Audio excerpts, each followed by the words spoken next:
Bonjour et bienvenue dans le podcast de Sawyer Inspiration. Aujourd'hui, on va parler de pervers narcissiques et de leur emprise. Je me présente Thomas Troc alias Sawyer au mic pour vous donner un élan de motivation. On se retrouve tout de suite dans l'épisode.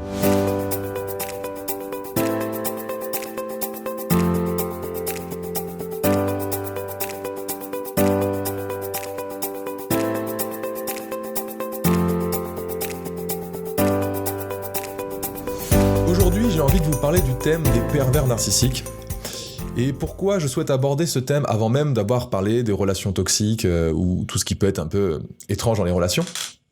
C'est simplement que je me suis retrouvé sous l'emprise d'une pervers narcissique pendant plus de 5 ans. Et en fait, j'ai mis 5 ans pour m'en sortir de ça.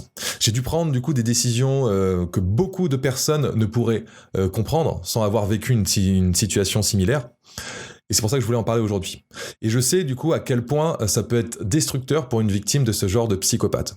Destructeur d'un point de vue mental, de qui on est, d'estime de soi et tout. C'est pour ça que j'aimerais, grâce à cet épisode, en soi, mon envie, c'est de sensibiliser les gens et surtout d'apporter une porte de sortie aux victimes si vous êtes une victime de ce genre de personnes, parce qu'on peut vite avoir des séquelles. Je tenais aussi à vous raconter finalement mon parcours de comment j'ai repris possession de ma vie, même si aujourd'hui, il faut le savoir, c'est que je vis encore ce que j'appelle des stress post-traumatiques de cette expérience. Il y a encore des choses qui sont ancrées dans ma personnalité qui fait que j'ai des stress à cause de cette vie à ce moment-là, quoi, à cause de tout ce que ça en peut ancrer. Voilà, un peu comme les gens qui vont à la guerre, ils ont des stress post-traumatiques. Ça, voilà, les pervers narcissiques détruisent tellement qu'on peut avoir des stress post-traumatiques après. Aujourd'hui, à chaque fois que je découvre des nouveaux stress ou des nouveaux trucs qui sont pas en accord avec ce que j'aimerais dans ma vie, j'utilise mes outils de PNL, de programmation neurolinguistique, pour essayer de retravailler, reformuler mon esprit, améliorer mes comportements dans le sens que je veux pour faire passer ces anciennes souffrances, ces anciennes destructions. Pour faire simple, j'ai envie de passer par le fait de vous raconter mon histoire. J'ai pas envie de vous raconter tous les détails, en tout cas aujourd'hui. Je vais plutôt vous distiller au fur et à mesure de ce podcast des informations pour vous faire comprendre aussi quels sont ces types de personnages, quel est leur profil et qu'est-ce qu'ils peuvent faire en termes de destruction et tout ça. On va parler de pas mal de choses autour de ça. Je pense qu'un jour j'écrirai peut-être un livre, c'est un peu un projet. J'ai une grosse envie en fait un jour de poser cette histoire à plat. Je sais pas encore de quelle manière. Je sais, j'ai juste le titre, c'est La Veste Rouge. Et voilà, qui sait, un jour je l'écrirai. Et je pense que ça sera un livre assez intéressant, mais voilà, voir comment je veux le romancer aussi pour amener qu'est-ce que je veux parler autour de ça. Donc voilà, c'est vraiment une histoire énorme, quoi. Donc aujourd'hui, voilà, je sais que j'ai envie qu'ensemble, on parle de ce thème-là. Je veux, avec toute humilité, je vais vous parler de mon expérience, ce que j'ai vécu. Vous êtes libre de juger ou pas. En tout cas, moi, c'est ce que j'ai vécu, c'est ce que j'ai ressenti. Et je pense que aussi, le fait d'en parler aujourd'hui, c'est aussi fait partie aussi d'un processus de guérison, un processus d'acceptation que j'ai vécu ça et que peu importe les horreurs que j'ai vécues et la pression mentale que j'ai eue et la destruction tout simplement que j'ai eue, on peut s'en sortir, on peut se reconstruire. Et c'est ça, ce message-là que je veux apporter à toutes les personnes qui peuvent en être victimes aujourd'hui ou demain ou qui ont été victimes et qui ont du mal à se reconstruire. Voilà. Donc je vais vous raconter rapidement l'histoire. C'est une histoire en 2 temps. En gros, c'est une histoire avec une femme, voilà, pour ceux qui veulent savoir un peu plus, et de toute façon, je vais vous le dire. Tout a commencé, donc la première rencontre, on se rencontre à Fête de la musique 2014. Voilà, je la trouve mignonne, je la trouve aussi sûre d'elle, ce que j'aime bien aussi chez les femmes. Et donc j'essaye forcément de la draguer, voilà, parce que elle me plaît, et je me prends, entre guillemets, un gros râteau. Plus tard dans la soirée, à la fête de musique, il faisait chaud ce jour-là, ce 21 juin 2024, et je me retrouve à avoir un sac à dos. Moi, j'avais mon sac à dos, et je me retrouve à avoir sa veste rouge dans mon sac. Vous comprendrez pourquoi les détails de la veste sont assez importants aussi dans cette histoire ce jour-là. Donc voilà, on finit la soirée et tout, je rentre dormir chez mon cousin, et voilà, tout se passe bien.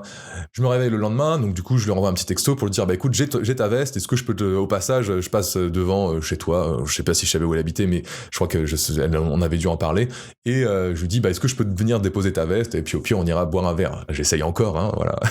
On va pas s'arrêter à un premier râteau, on va peut-être en prendre un deuxième. Et puis là, étrangement, tout avait l'air compliqué. C'est-à-dire, elle me dit, oh non, c'est sa veste, mais elle veut pas que je lui rende. Ah, c'est ça qui... Rien qu'à écrire les lignes, quand j'ai écrit ce script et que j'ai écrit cette phrase-là que je vous dis maintenant, je me dis, mais à quel point les Sting étaient déjà là, quoi. Compliqué, à toutes les reprises. Genre, je pense que j'ai essayé 5 fois à essayer de lui rendre sa veste, mais à un moment donné, je lui dis, bah écoute, là, je passe devant chez toi, je m'arrête, je te la dépose, et elle me disait, non, tout avait l'air toujours compliqué. Et c'est vrai que aujourd'hui, j'essaye pas de chercher un pourquoi, parce que si je me pose le pourquoi c'était si compliqué, mon cerveau qui pense trop va partir trop loin dans les détails et va exploser simplement, et c'est ce qui fait qu'on est sous emprise facilement pour les personnes qui pensent trop. Et là, quand j'écris ces lignes, c'est dingue, voilà, enfin la folie. Après plusieurs tentatives, rien ne se passe, ma vie se passe et tout. Et plusieurs années plus tard, en 2017, soit plus de 3 ans après, elle revient me parler. Je peux me souvenir, je crois que c'était en janvier, et elle me demande si elle peut venir chercher son manteau. Imaginez un truc, quand même, quand j'ai écrit ces lignes encore, là, je me dis c'est encore un signe, c'est un truc de ouf. 3 ans après, une nana te dit « Est-ce que je peux avoir mon manteau ?» C'est-à-dire que dans sa tête, c'est sûr que je l'ai gardé, quoi. Non, moi je vous avoue, je me pose encore pourquoi cette question, pourquoi j'ai gardé ce fichu manteau chez moi, pourquoi je l'ai jamais jeté, pourquoi j'ai jamais réussi donné, pourquoi je l'ai même pas perdu, je lavais ce manteau, et je me rappelle avoir essayé dans des soirées le refourguer à des personnes qui venaient chez moi s'ils voulaient, et personne le voulait, et c'est pour ça que ça a toute son importance, d'où le titre de cette histoire, parce que ça reste une veste rouge. On se revoit du coup pour essayer de lui rendre son manteau. La première fois qu'en janvier on n'arrive pas à se voir parce que j'étais chez mes parents, et du coup on doit se revoir autour de... Elle revient 3 mois plus tard vers moi pour reprendre son manteau, et je crois que c'était en mars ou début avril, voilà, c'était par là. On arrive à se voir, donc du coup je lui rends son manteau. Je suis content de me débarrasser de ce manteau, je vous avoue. Et puis bon, bah je la vois, et puis elle me plaît toujours, il faut avouer. Donc je décide de reprendre où j'en étais en 2014 en lui proposant d'aller boire un verre. Donc voilà, pour faire simple, je vous passe tous les détails de cette soirée et de tout ce qui s'en passe à la suite. En gros, on s'est dragué, on a commencé à sortir ensemble, et c'est là que le jeu a commencé. Et je vais perdre quoi qu'il arrive. Voilà. Ça, par contre, savoir que je vais perdre quoi qu'il arrive, j'ai compris que 6 mois plus tard, et j'ai compris que 5 ans après. Même une fois que notre relation a été mise à terme, c'est une relation qui a été très courte. En gros, elle a duré... on va dire 3 semaines, avant que ça parte un petit peu en cacahuète, et qu'il se passe un événement qui malheureusement a fait que même si notre relation était terminée, on a dû continuer à se voir.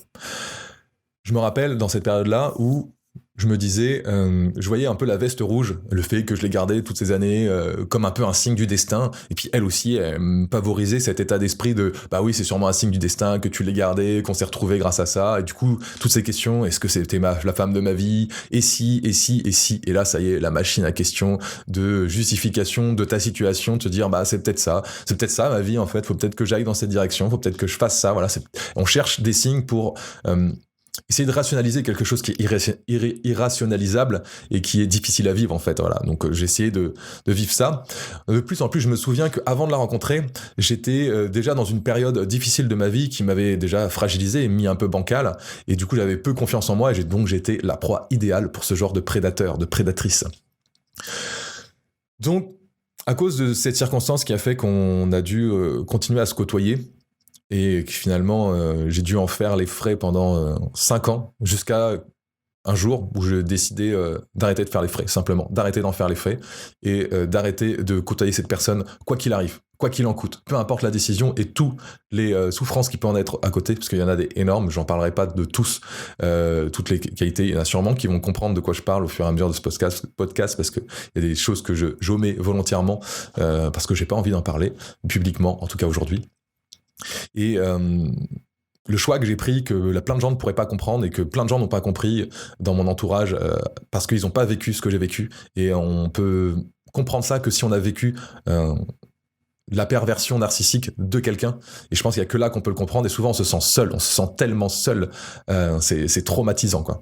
Et moi, tous les choix que j'ai pris dans cette période de ma vie, c'était des choix de survie, avant tout, des choix de survie. Donc je parle bien de survie, hein. Vous imaginez à quel point ça peut être destructeur, ce genre de personne.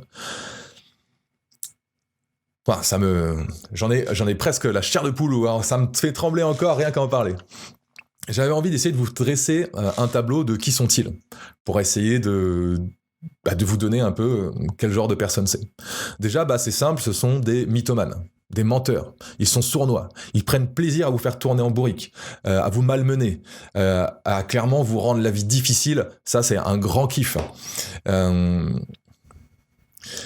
Il est... Voilà, je trouve que moi, étant donné que j'ai quand même une certaine valeur d'humanisme, je crois vraiment que tout le monde est bon, parce que je suis peut-être un peu trop con à penser ça, mais du coup, quand tu vois ce genre de personnes, c'est là que tu te dis, en fait, les monstres existent. Voilà, pour faire simple, les monstres existent.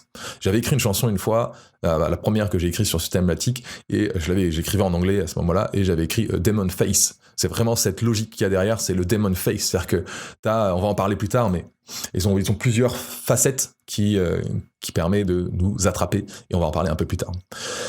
En gros, pour faire simple, ils vont toujours appuyer là où ça fait mal. Si vous avez une faille, ils vont s'immiscer dedans et ils vont la faire s'agrandir. Ils vont taper dessus. Voilà. Vous avez peur du noir, ils vont vous mettre dans le noir tout le temps. Je fais un exemple tout bête. Vous avez peur d'être abandonné, ils vont vous faire croire que ils vont vous abandonner à chaque seconde, chaque minute. Ils vont vous mettre des petites choses insidieuses. J'avais écrit une phrase aussi dans une chanson qui était chaque jour un mot dissimulé pour saler ses plaies. Pour saler mes plaies, pardon. Et cette phrase, elle est juste logique dans qui ils sont, et c'est incroyable la puissance où ça peut te détruire à l'intérieur. À un moment donné, en fait, on en vient même à se demander si c'est pas nous le problème quand on est face à eux, parce que quand on a cette capacité de se remettre en question, on commence à se dire, voilà, qu'est-ce que je fais de mal, que je fais ça, donc on commence à douter et on commence à devenir fou. À un moment donné, on se dit, mais c'est pas possible d'être face à quelqu'un qui m'en met plein la gueule comme ça et qui ça change tout le temps, tu comprends pas sa logique, tu comprends pas ce qu'elle veut ou ce qu'il veut, si c'est un homme, et c'est incroyable, quoi. Et à un moment, en fait, vous savez même plus qui vous êtes vous-même, clairement. Et là, vous êtes détruit. Vous savez plus ce qui vous êtes. Vous devenez fou, vous êtes détruit, vous savez plus rien. Vous commencez à subir des angoisses permanentes, des choses comme ça. On va en reparler un peu après. En général, les pervers narcissiques, on dit qu'il y en a 2 à 4% de la population. Donc dans votre entourage, vous en avez forcément un, même si vous n'êtes pas forcément sous son emprise, il y a forcément quelqu'un que vous connaissez, peut-être même quelqu'un que vous appréciez qui en est un. Voilà. Et ça, c'est fou. Parce qu'on va parler un peu de leur masque de sympathie, on en parlera un peu après. Je me rappelle un comportement qui m'avait frappé aussi dans cette période de ma vie. Je l'ai surtout compris après, en lisant des livres et en analysant pas mal de choses, mais ça m'avait frappé ce comportement. Voilà, au moment où ça n'allait plus, où on était obligé de se voir et de se côtoyer quand même, ce qui m'a frappé, c'est ces changements de comportement en fonction du cercle social. Ça, c'était incroyable. Pour vous faire simple, quand elle était chez mes parents, entre guillemets, c'était la fille modèle, aimante, qui était proche de moi, qui me touchait la main, qui était toute souriante et tout, parce que le problème, fallait que elle donne la vision que ça soit moi le méchant. Voilà, devant mes parents. Et elle était parfaite. Ça, c'était important. À l'inverse, quand j'étais chez sa mère, j'étais le connard pestiféré qu'il fallait absolument garder à distance pour garder l'image, en fait, qu'elle ne m'approchait plus, qu'elle ne m'aimait plus et qu'elle faisait aucun signe de sympathie avec moi. Et ça, c'est complètement ouf. Déjà, quand vous avez ces deux images, c'est un putain de gros signe. Et je vais peut-être un peu trop vulgaire dans cet épisode, mais c'est impressionnant quand je vous dis ça. Je me dis, mais comment j'ai fait pour pas y croire, pour pas voir les signes, quoi. Et ça, c'était dingue. Et le pire après, c'est de se dire, on a un autre cercle social dans la vie qui est notre cercle. Il y a un cercle professionnel, ok, mais il y a le cercle de ses amis. Voilà, les amis. Et avec cette personne-là, ça a été simple. Je ne l'ai jamais rencontrée. Et elle m'a toujours dit, non, tu les rencontreras pas, c'est trop jeune, c'est machin. Il y a toujours eu des excuses, toujours eu des trucs. Et ça, c'est un gros signe. Les gens qui ne veulent pas te faire rentrer dans un peu leur cercle, et tu vois des comportements différents en fonction des cercles sociaux, c'est clairement, c'est pas sain. C'est pas forcément un pervers narcissique, mais c'est déjà pas sain parce que ça veut dire que la personne veut garder son image intacte en fonction des cercles sociaux. Chez mes parents, si elle est toujours bien, mes parents peuvent avoir la vision qu'elle est bien et que c'est moi, du coup, le pas bien. À l'inverse, chez elle, si elle montre qu'elle a de la distance, elle montre que je suis pas bien et que elle ne m'approche pas. C'est-à-dire qu'elle ment ouvertement à sa mère en étant devant moi, alors que quand elle est chez mes parents, limite, elle est proche, elle me fait des bisous et tout, et quand elle est chez sa mère, elle se met à l'autre bout et tout, pour garder l'espoir que, de toute façon, je suis qu'un gros connard dans toute cette histoire. Et là, c'était dingue, quoi. Et puis, ses amis, n'en parlons pas, comme je les ai jamais vus, elle a toujours pu garder l'image qu'elle avait envie de se donner autour de ses amis, en racontant les histoires qu'elle avait envie de raconter. Et ça, je trouve ça dingue, ça me met hors de moi, rien qu'à vous le dire là, maintenant, quoi. Par la suite de cette aventure, à un moment donné, je devenais tellement fou, je me suis dit, bah écoute Tom, on va aller essayer de rencontrer des personnes qui la connaissaient d'avant, parce qu'il y avait un cercle social d'époque et beaucoup de personnes l'ont arrêté de la côtoyer, et du coup j'ai pu rencontrer beaucoup d'anciens amis ou personnes connaissances entre guillemets qui l'avaient côtoyé. Et ce qui est assez drôle, c'est qu'ils ont tous eu des problèmes avec cette personne. Et là, tu commences un nouveau signe. Tous eu des problèmes avec cette personne. Il y en a beaucoup qui l'appelaient la manipulatrice. Il y en a même d'autres qui m'ont raconté des engueulades avec son frère et tout. Avec son frère, il y avait une nana, il y avait un frère, ils s'engueulaient. Voilà, des choses toujours compliquées, jamais faciles, jamais simples. Et ça, je trouve ça fou, quoi. Et je vous avoue que même avec tout ça, mais j'arrivais pas à être convaincu. C'est-à-dire que j'ai rencontré toutes ces personnes-là, il y avait mon cerveau qui voulait croire à quelque chose encore. Mon cerveau, il voulait croire quelque chose, on en parlera après, et c'est ce qui m'a fait me leurrer pendant des mois. Et c'est ce qui fait qu'on reste sous emprise plus facilement. Je me rappelle du coup dans ces amis que j'avais pu rencontrer, qui l'avaient côtoyé, il y en a une que je voyais encore pas mal, et elle m'a dit un jour « Ah, tu sors avec elle, mais ne l'amène surtout pas au bar, sinon je la dégomme. » Elle m'a dit une phrase un peu comme ça. Et elle avait eu des histoires en fait avec cette personne-là, et vous voyez, c'était plusieurs années après, et elle avait encore cette rage au fond d'elle pour le dire non mais cette personne elle est toxique à un point extraordinaire. Elle m'avait aussi dit une autre fois Tom, tu fais une grosse erreur, elle va te briser. Moi, je sais plus quelle phrase exactement elle m'avait dit, mais elle m'avait dit quelque chose, elle m'avait dit tu fais une grosse erreur. Elle fait une grosse erreur. Et moi je voulais pas y croire. Mon ego voulait pas y croire complètement. C'était comme j'ai écrit putain d'ego. Clairement aujourd'hui, je vais pas dire, je m'en suis mordu les doigts. Aujourd'hui, la vie, elle est comme elle est, et on essaye de l'accepter le maximum possible. Mais clairement, je voulais pas l'y croire. Et là, je me rappelle dans l'état on va dire, dans l'esprit de contradiction, de dire bah non, moi je la trouve bien. Je pense que tu te trompes, quoi. Voilà. Et ça, vous voulez voir pourquoi je vous dis, je la trouve bien. Je pense que tu te trompes, et on en parlera après. Ça, c'est un des pires trucs une grande technique des manipulateurs pour nous attraper d'avoir ce masque de sympathie. Donc le pire dans tout ça, c'est là que j'en parle, c'est que mon cerveau était persuadé que la personne que j'avais rencontrée existait vraiment. C'est-à-dire que la personne que j'avais rencontrée, c'était une personne qui me ressemblait, qui était sympathique, la personne que j'attendais depuis toujours. Pour faire simple, c'est vraiment, tu parles avec cette personne et tu te dis mais c'est toi que j'attends depuis toujours. T'es la personne que je veux, tu me comprends. Moi je me sentais toujours un peu différent, t'as l'air de me comprendre, t'as l'air d'être là pour moi, t'as l'air de faire tout pour que ça soit bien. On a l'air de se comprendre si facilement. Voilà, tout est clair, tout est fluide. Au début, hein, bien entendu. Et c'est là qu'on appelle finalement le masque de la sympathie. C'est le fait que, en phase de séduction, un pervers narcissique, c'est leur technique ultime, c'est d'abord de la séduction, et en cette phase de séduction, ils ont un masque de sympathie. C'est-à-dire qu'un pervers narcissique ne sait pas être sympathique hors réflexion pour essayer d'attraper une proie. Ce ne sont pas des gens sympathiques de base. Pour vous faire simple, j'ai mis plusieurs mois. Et je pense que même aujourd'hui, il y a toujours une part de moi qui aimerait croire à ce côté humaniste. Mon côté humaniste, il aimerait croire que la personne que j'ai rencontrée existe encore. Vraiment, j'ai une part de moi encore qui aimerait y croire, parce que ce serait tellement plus simple que de se dire que, en fait, ouais, je me suis trompé, quoi. Je me suis trompé, cette personne, elle n'existe pas, en fait. C'est qu'un démon, c'est qu'une personne qui va juste te détruire, qui détruit tout le monde sur son passage, et ça sert à rien, quoi.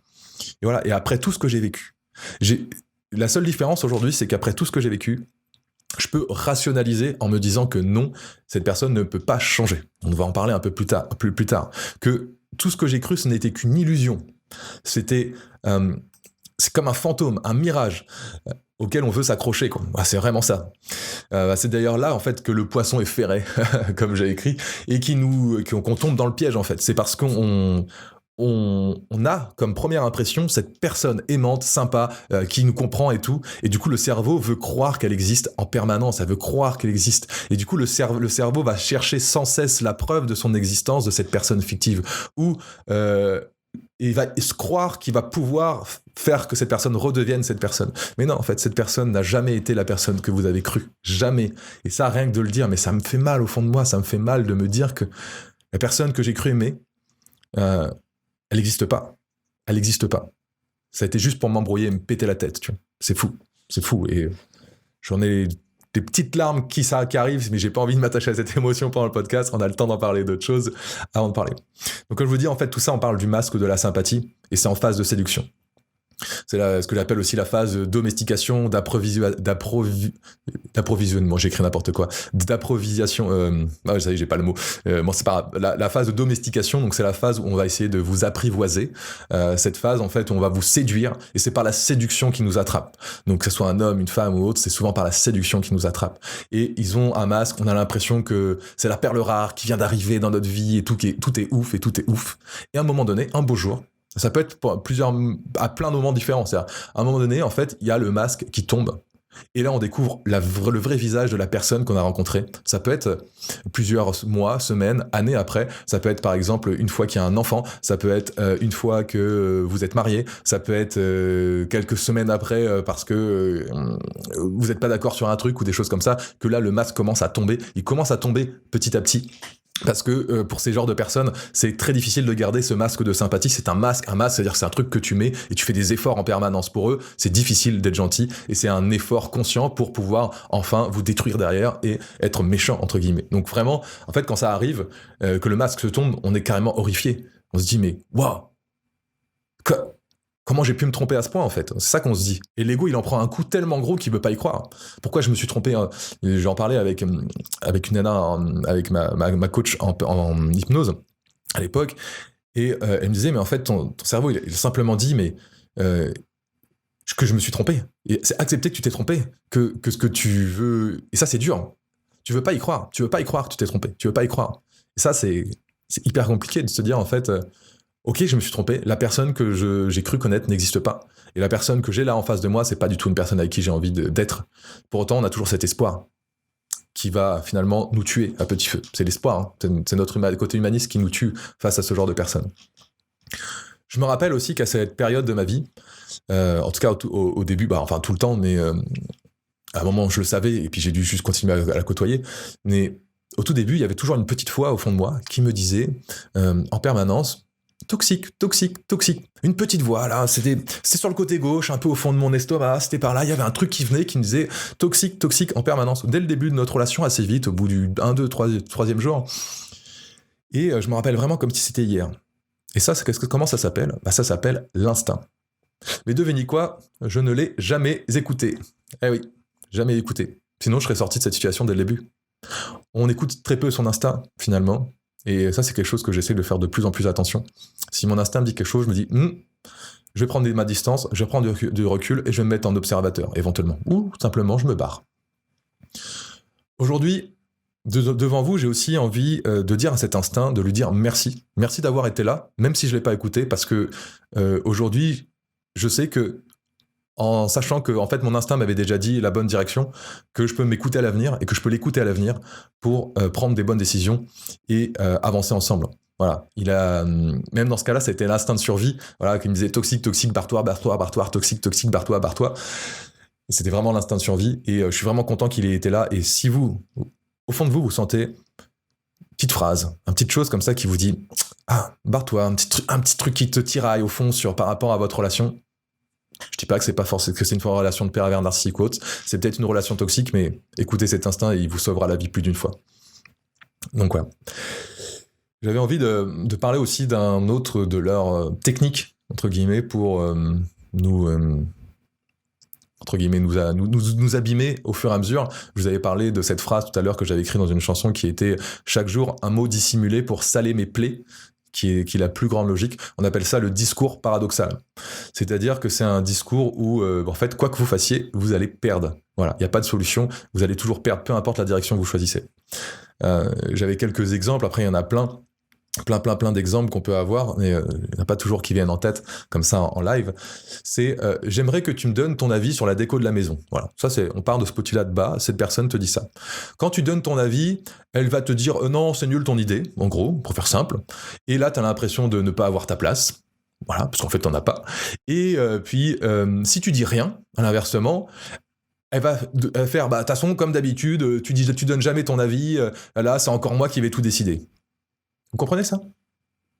Vous avez perdu dans les deux cas. Tu donnes pas ton avis, tu perds. Tu donnes ton avis, tu perds. Et ça, c'est ouf. Ça s'appelle le discours paradoxal. Le discours paradoxal, je vais pas donner plein de détails, qu'on pourra en parler. Je vais faire un épisode ultra long. Et j'ai pas posé assez de choses pour bien vous l'expliquer de manière constructive. Mais le discours paradoxal, c'est un discours qui va vous laisser maître de choisir si c'est oui ou si c'est non, d'aller dans une direction ou une autre. Et c'est comme si en fait on essayait de te dire quelque chose et c'est à toi un peu de deviner un sens. Comme ça, le fait que ça soit toi qui devine un sens, moi ça me permettra en tant que pervers narcissique, si je me mets dans cette place, de pouvoir te dire non tu as mal compris ou non tu as mal compris, peu importe la direction que tu prends pour pouvoir te mettre des claques, pour pouvoir te mettre des coups. Bam, voilà, c'est ça, ça sert à ça le discours de paradoxal. Ça sert à t'éclater le cerveau complètement et à te détruire à petit feu. Donc voilà, comme je disais, chaque mot a un mot dissimulé pour saler mes plaies. Et le mot dissimulé est important parce que c'est dissimulé dans un langage un peu calme, tu vois, c'est pas, il y a pas de méchanceté, il y a pas de méchanceté, il y a pas de d'agressivité là dans ces instants-là de ce petit discours paradoxal. J'avais un autre exemple, genre par exemple là, vous voulez sortir ce soir avec vos amis et votre compagnon, un peu faire, je le fais de ma version parce que moi j'ai l'image de cette femme dans ma tête, mais ouais, sors avec tes copains si tu veux, ça me dérange pas.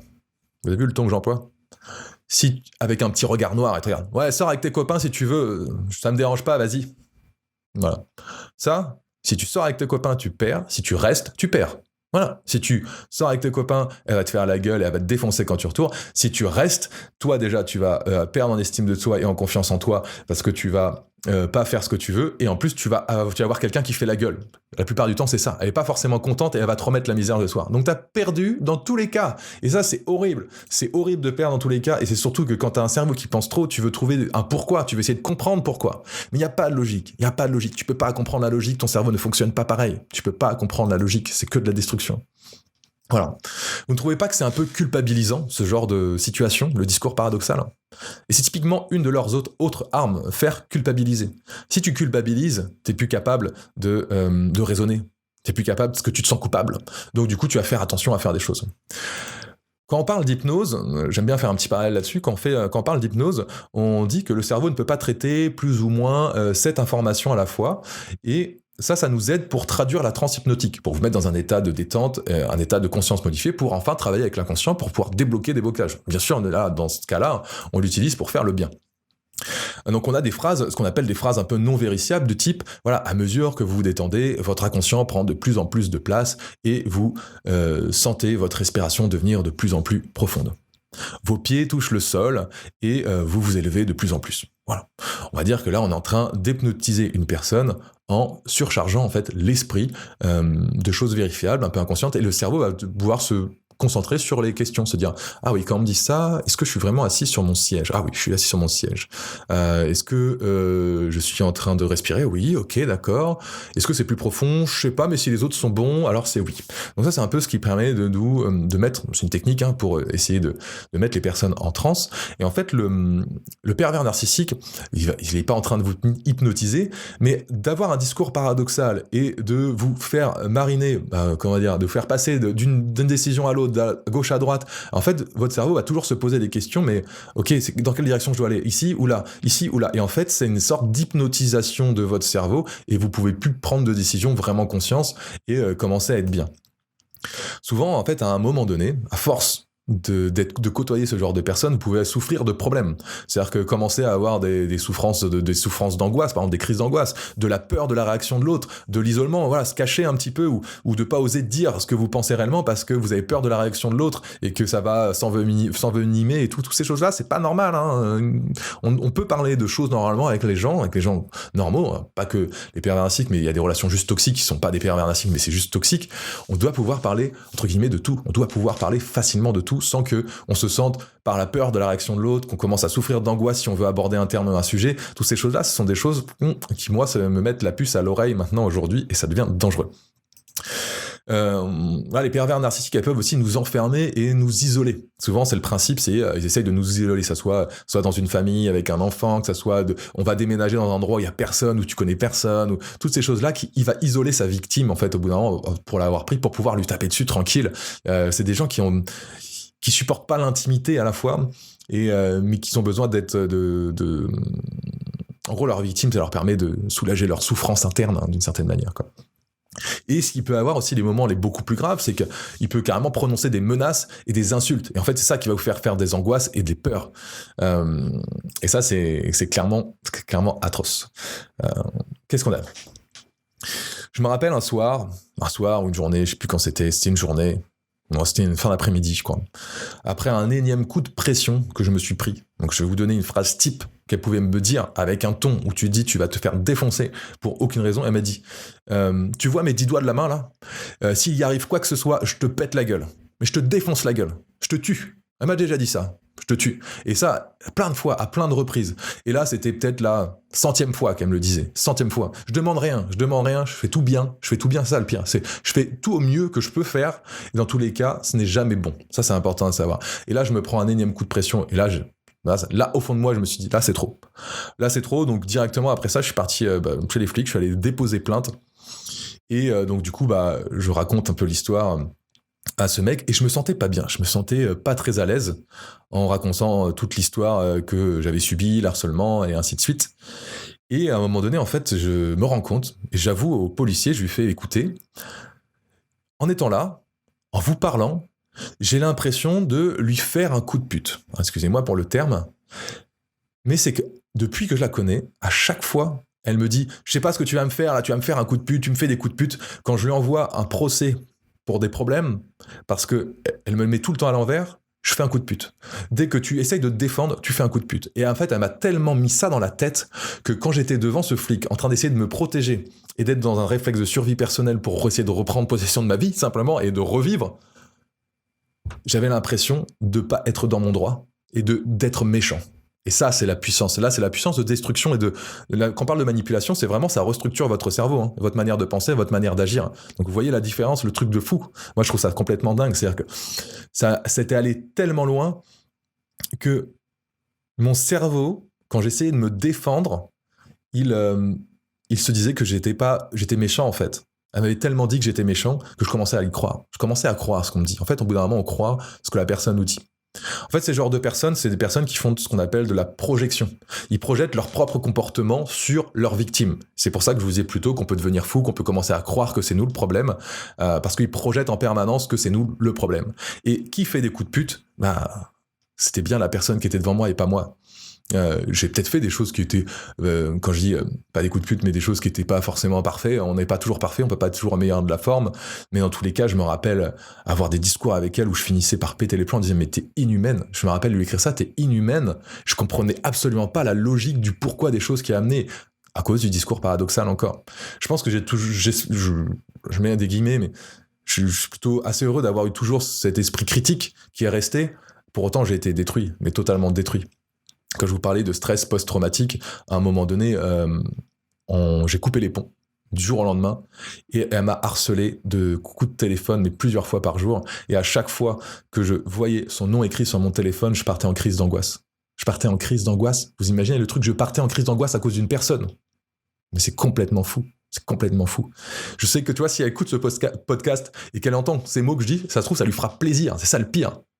Complètement dingue.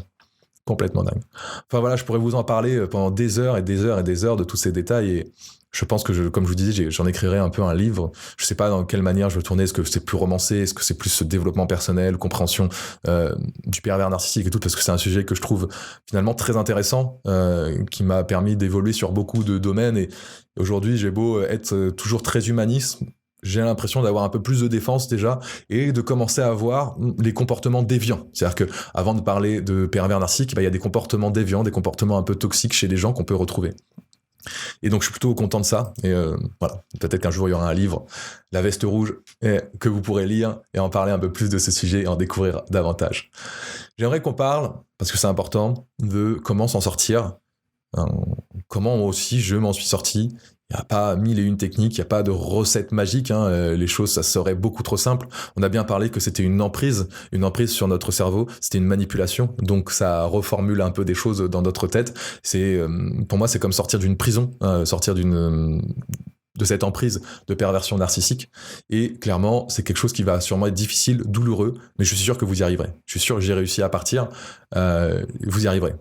Mais Par contre, vous allez peut-être devoir prendre des décisions qui vont être difficiles, parce que souvent, on va avoir tendance à dire, tiens, qu'est-ce que les autres vont en penser et tout.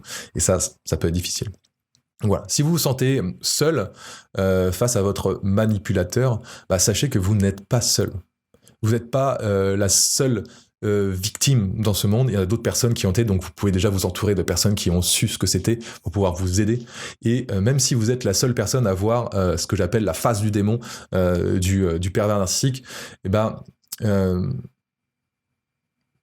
les autres n'ont peut-être pas conscience de cette méchanceté que vous vivez. Et il va falloir un peu réaliser que vous êtes tombé sur la mauvaise personne. Désolé. Voilà, sur la mauvaise personne. Donc j'aimerais en fait aussi, grâce à cet épisode, être un petit peu la main contre autant pour venir te secourir. Mais ce que je voulais dire, c'est vraiment que j'aimerais être un peu une main tendue. Parce que moi, à cette époque-là, j'avais vraiment envie qu'on me tende un peu une main, qu'on me croie tout ce que je vivais. Et clairement, c'est ça qui est un petit peu dur, c'est qu'à un moment, on se sent tellement seul que on croit qu'il n'y a plus de solution, que personne ne nous croit, qu'on devient vraiment, au bout d'un moment, on commence à se demander si on n'est pas fou, quoi. Si on n'est pas fou, quoi. Et c'est dingue. Moi, je me rappelle 3 moments, en fait, qui m'ont prouvé, entre guillemets, que je n'étais pas fou et que cette personne était vraiment malveillante. Et ces 3 moments assez importants dans ma vie, parce que même avec ces moments-là, j'ai encore eu du mal à entièrement y croire, et c'était dingue. La première fois, ça fut mon avocate, après un procès, qui me dit « J'ai rarement vu quelqu'un qui veut rien entendre à ce point-là, et d'ailleurs, vous avez remarqué quand elle s'est contredit, voilà, en gros, c'est moi qui ai coupé les ponts, et elle a dit c'est moi qui ai coupé les ponts pour X raisons, alors qu'elle a fait que de harceler et tout. » Voilà. Et là, c'était ouf. La première fois qu'elle me dit ça, et là, je dis « Mais merci, quoi. Merci, ça fait depuis, ça faisait quoi, 2 ans 2 ans que je criais sous tous les toits et personne ne m'entendait. Personne ne me croyait réellement. Toi, les autres, quand tu vis pas ça, tu peux pas le croire. Et puis pendant cette période, je me disais même à mes parents, et je trouve que cette expression que j'ai repris, qui est parler à un mur, mais c'est parler à un mur qui met des coups de poing. Et mon Dieu, à quel point c'est tellement vrai. C'est tu parles à un mur qui te met des coups de poing. Déjà, parler à un mur. Parler à quelqu'un et parler à un mur. Parler à un mur qui met des coups de poing. C'est ça le discours paradoxal, c'est ça être face à un pervers narcissique, c'est parler à un mur qui te met des coups de poing en permanence. Mais à un moment donné, tu prends des coups, et à force de prendre des coups, t'es pas bien. Ça me rend triste rien qu'à y ressonger, c'est dingue. La deuxième fois, c'était... Là, c'est une fois qui était ouf, ça fait partie d'une des choses qui m'a fait être aussi en burn-out. Pour ceux qui ont pu voir l'épisode du burn-out, c'était lors d'une enquête de police où la policière que j'ai pu voir, après avoir interrogé toute cette personne-là, malgré que l'enquête n'ait rien donné, et il s'est passé des trucs de ouf aussi encore, et cette histoire est complètement dingue, elle a dit que cette personne avait un profil psychologique. Donc, quand c'est quelqu'un d'assermenté qui te dit que cette personne a un profil psychologique, quand on parle de profil psychologique, c'est pervers narcissique, psychopathe ou n'importe quoi, c'est un profil psychologique. Et là, c'est la police qui te dit ça. Et pour autant, malgré le pourquoi de l'enquête, il s'est rien avéré. Ça, c'est un autre truc, c'est un autre débat, on n'est pas là pour en débattre, c'est complètement dingue. Et le pire, c'est que cette femme croit que c'est nous qui avons fait lancer cette enquête, alors que non, c'est elle qui fait de la merde, et c'est tout, quoi. Et ça, c'est dingue. C'est-à-dire que t'as une enquête qui te tombe au cul, où tu vas devoir toi-même te justifier devant les policiers, et t'as cette femme qui va croire que c'est toi et tes parents, et qui va te défoncer la gueule à chaque seconde où tu la vois. Et c'est dingue, quelle perversion, c'est fou, quoi. Ah là là, j'ai des mots violents qui me viennent tellement c'est horrible de vivre ça, c'est fou, c'est une torture, quoi. La 3e fois, et pas des moindres, et je vous avoue que j'ai une certaine souffrance, ou plutôt une culpabilité par rapport à ça, c'est quand mes parents ont dû la côtoyer à plusieurs reprises, à un moment donné. Et il a suffi que de quelques fois, ils sont peut-être vus 3-4 fois sans moi, pour que ma mère me dise « Tom, on était... » Attends, excusez-moi, je peux pas le dire, trop d'émotion. « Tom, on était loin de se douter ce que tu as pu vivre, de l'avoir vécu, ça a dû être l'enfer pour toi. » Voilà, quand ta mère te dit ça... ah bah voilà, j'avais dit de pas perdre trop d'émotion, mais quand ta mère te dit ça, tu te dis « Mais waouh !» Mais merci, quoi. C'est tellement salvateur d'être reconnu dans sa détresse et de est à la fois tellement triste d'avoir mis tes parents dans cette situation et culpabilisant, mais d'être reconnu, de se dire, ok, je sais, quelqu'un dit que j'ai vécu l'enfer, je suis pas fou. Et ça, clairement, c'était incroyable.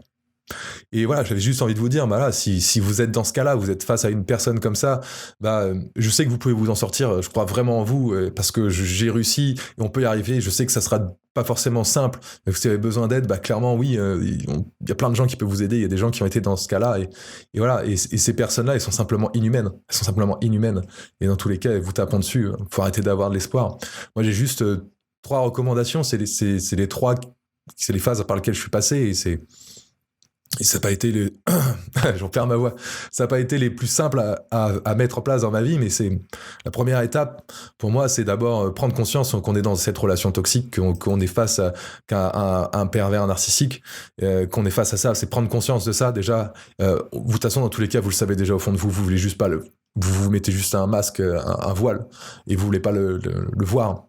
La deuxième étape, qui est aussi une étape très difficile, comme je vous en parlais plusieurs fois dans ce podcast, c'est d'accepter que la personne sympathique que vous avez rencontrée, la personne qui vous ressemble, qui est tout, n'existe simplement pas. C'est un putain de mirage, c'est une illusion, c'est juste un masque pour vous attraper, vous emprisonner et vous défoncer, quoi. Et ça, clairement, l'accepter, c'est dur. Et puis après, la troisième, la plus simple, mais aussi des fois la plus dure après, quand on parle d'emprise psychologique, c'est fuyez pour votre vie, quoi. Fuyez, c'est la seule solution. Fuyez, partez. Il n'y a aucune rédemption à rester. Il n'y a rien. Vous avez rien. Vous allez juste perdre des années de vie. Et je le souhaite vraiment à personne, quoi. Trop d'émotions. Donc voilà, si vous avez besoin d'échanger sur ce sujet-là, moi c'est vraiment un sujet où je suis très ouvert et c'est un sujet où je me suis beaucoup documenté et que j'apprécie particulièrement parce que c'est à la fois tant destructeur, mais il y a tant de personnes qu'on a besoin de reconstruire après, et il y a aussi tant d'apprentissage à travers ça. Donc voilà, moi, comme je vous dis, ce qui est important, c'est de pouvoir reprendre possession de sa vie et de pouvoir avancer. Donc, il y a des gens qui peuvent vous accompagner. Si vous voulez qu'on échange ensemble, allez directement sur mon site et puis vous pouvez prendre rendez-vous, vous pouvez m'envoyer un mail et je serai ravi d'en parler parce que c'est vraiment un sujet qui me tient à cœur, comme vous pouvez le voir. Et c'est pour moi hyper important d'avancer là-dessus. Voilà, pour finir, il y a souvent une question en fait qui nous fait tenir sous cette emprise, c'est est-ce qu'ils peuvent changer ? Est-ce que les pervers narcissiques peuvent changer ? Et ben pour ceux qui auraient encore de l'espoir, la réponse elle est non. Et elle est très très simple. Ce genre de profil ne peut pas se remettre en question. À partir du moment où tu ne te remets pas en question, où tu n'es responsable de rien, du coup ce n'est jamais de ta faute. Et donc du coup, tu peux pas changer. Donc arrêtez s'il vous plaît, arrêtez. Et moi je dis ça aussi pour moi, ça fait écho pour moi, c'est arrêter de croire qu'ils peuvent changer. Arrêtez de croire à cette personne sympathique qu'elle a été, ça n'existe pas. Donc voilà, c'est à cause de cet espoir, c'est à cause de ce côté humaniste, de cette illusion qu'on croit que la personne existe, mais elle n'existe pas, et on se fait marcher dessus, piétiner, écraser, et c'est loin d'être drôle. Donc voilà, en tout cas, je vous remercie de m'avoir écouté sur cet épisode qui s'est fini un peu avec plus d'émotion que j'avais essayé de prévoir de le dire, mais ça permettra peut-être de voir quel impact psychologique que ça peut faire chez les gens, alors que j'essayais d'en parler avec beaucoup plus de professionnalisme sans entrer trop dans ma propre émotion. Mais c'est un point, j'essaye de pas y remettre, sinon je vais y remettre, qui aujourd'hui, et je pense toute ma vie, je vais pouvoir me mettre dans cet état, tellement ça a été un moment atroce de ma vie, psychologique, surtout j'entends, un moment atroce psychologiquement. J'ai vraiment eu envie d'en finir plus d'une fois dans ma vie. Je vous parlais de dépression dans un autre épisode, et clairement ça n'a pas aidé du tout. C'est ouf. Voilà, donc je vous souhaite vraiment de vous en sortir. Vous avez besoin... Appelez-moi direct, on en parle, parce que ça c'est un combat j'allais dire de toute une vie, mais c'est vraiment un combat difficile à mener, quoi. Dans tous les cas, si vous avez aimé l'épisode, abonnez-vous à la chaîne, YouTube, Spotify, Google Podcast, Apple Podcast. Voilà, dans tous les cas, c'est à vous de jouer maintenant. Vous avez des clés qui peuvent vous aider à reprendre possession de votre vie. J'espère que ça vous aura aidé, ça vous aura au moins inspiré à faire attention, peut-être à vous rendre compte que vous êtes dans une relation qui ne vous convient pas, et donc du coup trouver des idées pour changer. Dans tous les cas, tout ce que vous avez appris, vous pouvez toujours le mettre en place, et si ça vous convient pas, vous pourrez toujours revenir à vos anciennes habitudes, comme je le dis toujours. vous avez apprécié l'épisode d'aujourd'hui, alors vous pouvez devenir un leader proactif en le partageant à quelqu'un qui en a besoin, un ami, un proche, un membre de la famille. Cette fois, je dirais pas un ennemi, mais tout le monde mérite d'évoluer. Et je pense que ces épisodes-là peuvent faire prendre conscience à certaines personnes. Voilà. Si vous avez un ami qui est dans une situation, vous pensez qu'il est dans cette situation, envoyez-lui l'épisode, simplement. Envoyez-lui l'épisode et laissez-le faire le bonhomme de chemin dans sa propre raisonnement. Vous ne pourrez pas convaincre quelqu'un qui n'est convaincu du contraire. C'est-à-dire que quand j'étais convaincu que cette personne existait, personne ne pouvait me convaincre que c'était une manipulatrice. J'arrivais pas à y croire. Voilà. On ne peut pas convaincre quelqu'un qui est convaincu du contraire. Donc si vous voulez me souhaiter donner un feedback ou simplement m'envoyer un message ou prendre rendez-vous avec moi, il suffit d'aller sur le site sawyerinspiration.fr. En tout cas, je vous souhaite une très belle journée. C'était Sawyer. À bientôt dans un prochain épisode. Ciao.